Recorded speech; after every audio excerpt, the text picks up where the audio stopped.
The Secret of the Whispering Woods, The Boy Who Found a Star in Pennsylvania. Imagine walking through the woods behind your house and finding a piece of the sky that fell just for you. Not a rock, not a toy, but a humming, glowing secret that changes everything you thought you knew about the universe. Chapter 1: The Summer of Shadows. 11-year-old Leo lived in a town called Ohiopyle, Pennsylvania. If you've never been there, it's a place where the trees are so thick they look like a green ocean, and the Youghiogheny River roars like a lion over the rocks. While most kids in his grade were busy playing Roblox or going to baseball camp, Leo spent his summer with a pair of vintage binoculars and a notebook. Leo was a space geek. His bedroom walls were covered in maps of the moon and posters of the James Webb Telescope. He knew that the light from the sun takes about 8 minutes and 20 seconds to reach Earth, and he knew that there were more stars in the universe than grains of sand on all the beaches in Florida. But on the night of July 12th, something happened that wasn't in any of his astronomy books. Leo was sitting on his back porch, watching the fireflies. In Pennsylvania, fireflies, or lightning bugs as his grandma called them, are like tiny lanterns. But then he saw a streak of light that was too fast for a bug and too low for a shooting star. It was a neon violet color, and it didn't just disappear. It crashed, silently, into the deep valley of the Laurel Highlands. Chapter 2: The Discovery in the Hollow. The next morning, Leo grabbed his backpack.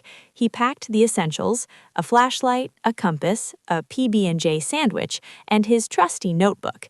He told his mom he was going exploring, which was a common occurrence. "Don't go past the old mill," she shouted from the kitchen.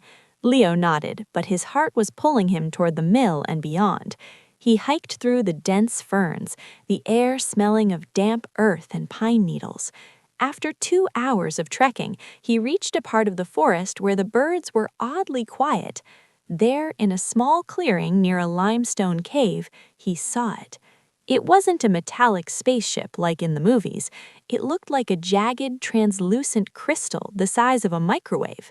It pulsed with a soft, rhythmic light, blue, then violet, then a pale gold. When Leo stepped closer, his hair stood on end. Static electricity was thick in the air. "Whoa," he whispered.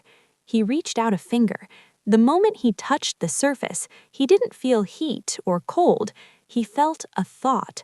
It wasn't a voice in his head, but a sudden flash of an image, a great blue heron flying over a city made of light.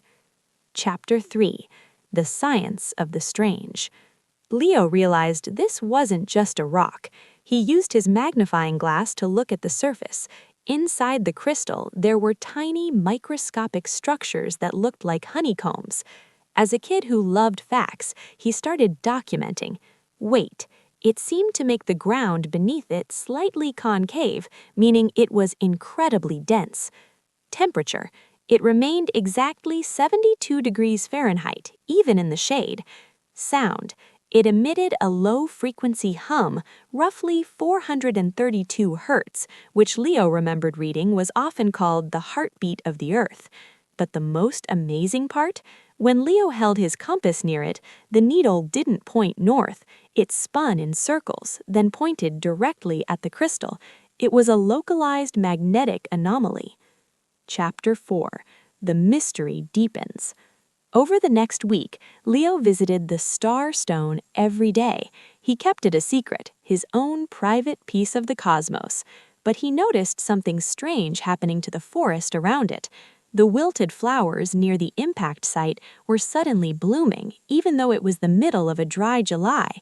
The local deer didn't run away from Leo anymore. They stood near the stone, looking peaceful. Leo began to research. He went to the local library and looked up Pennsylvania meteorite history.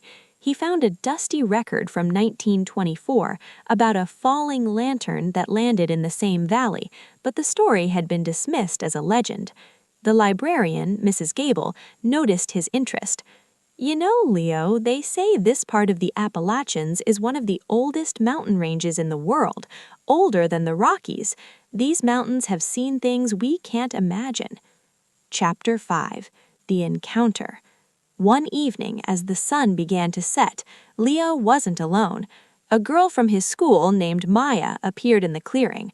Maya was a track star and known for being incredibly observant.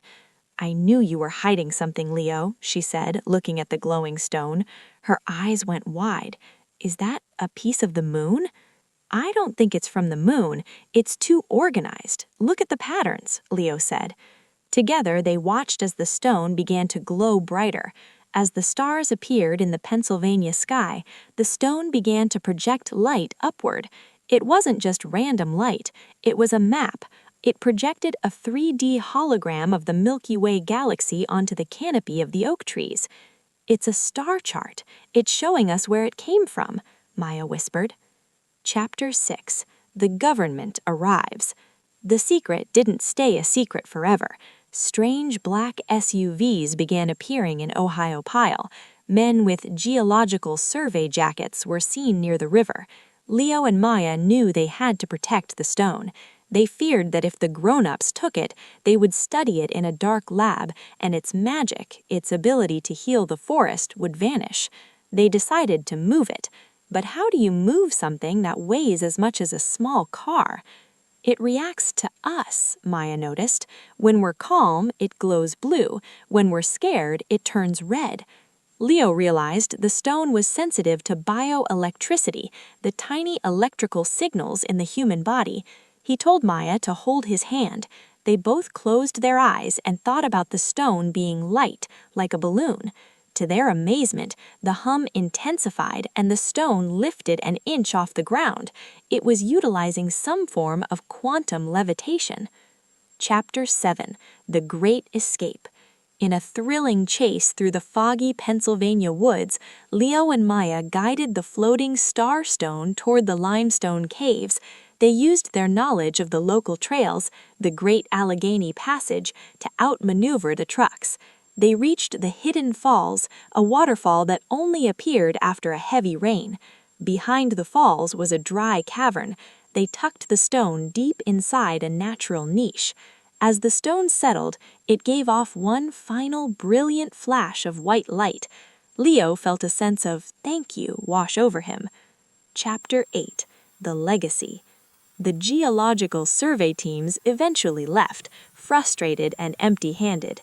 They found traces of unusual radiation, but the source was gone.